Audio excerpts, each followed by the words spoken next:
IB psychology is, of course, going to be about human behavior, which I would imagine people generally know.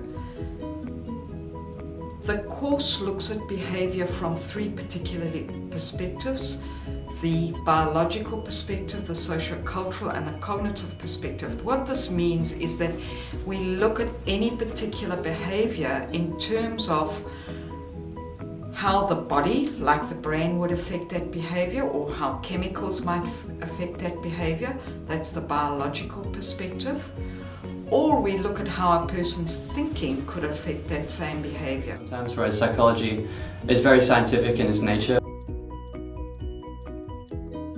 but the essay writing allows you a lot of space for creativity, and you have to look at certain experiments and say, okay, what's good about this experiment, why should we trust it, in terms of the knowledge that it gives us, and what's bad about it that we can evaluate, and maybe explain why certain elements of an experiment may have produced the results that it did produce. Some of the kind of topics we cover are things like the structure of the brain, the effect of neurotransmitters and hormones on behavior, memory, how we develop our minds, and how we stereotype people when we're looking at social cultural psychology. Then in the second year of the course, topics like abnormal psychology, which is the study of diseases, mental diseases, illnesses, or sports psychology, or health psychology, or relationship psychology. In terms of what we do at class, there's lots of hands-on stuff. Of course, we're learning about people. So you're a subject in the very subject that you're learning about. You're thinking about yourself, the way you learn, the way you memorize. So there are quite a lot of hands-on formative tasks where you're really looking at human behavior. Sociocultural, which is probably one of the most interesting, which is how sociocultural influences such as the media, family influences affect how you behave as well.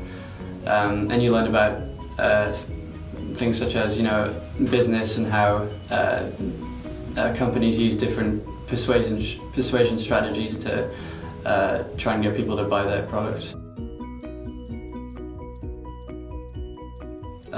Knowledge that you get from psychology is totally different to anything you learn really prior to doing IB psychology and probably afterwards. But in terms of skills, I think the essay writing skill is really important. You sort of learn this across other social studies classes as well, where you're given a lot of real life examples that you can integrate into the syllabus. But instead of structuring your essays, which you write a lot of in psychology, into different studies, you have to learn to structure them in terms of ideas. So you start with one idea and then you use certain studies to back that idea up, rather than actually having your first paragraph is just this study and then the second paragraph is another study. You need to integrate the studies into the ideas, and once you learn to do that, then as long as you study the actual experiments and observational correlational studies, then as long as you have the ideas as well, you can write essays quite fluidly. Okay, so I think one of the big things students need to accept in this course, and you need to think about yourself, is whether you're prepared to live with uncertainty. Because if you like things in black and white, this is a really tough course. But that's the nature of the social studies, really. Because there's often not a singular black-white answer. For instance, why is somebody angry? Well, I might think they're angry because they didn't sleep well last night. You might think they're angry because that's their personality. Somebody else might think they're angry because they grew up in an angry atmosphere. So there's not really one singular theory for many of the things you're studying in psychology. What you do need to really become skillful at, though, is selecting the best explanations possible for those very behaviors. In other words, you're developing your ability to think independently and to think critically and to evaluate studies, theories and resources. The most challenging part is probably the amount of writing you have to do. In terms of assessments, you get chances to do stuff like presentations, which are usually formative, and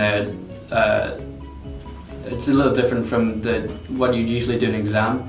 So in the exams you get an 8-mark essay and a 22-mark essay, and it's a lot of writing, so you maybe go through 14-15 pages during an exam. But once you learn to integrate the studies that you learn into the more general ideas, the essay writing becomes a lot easier.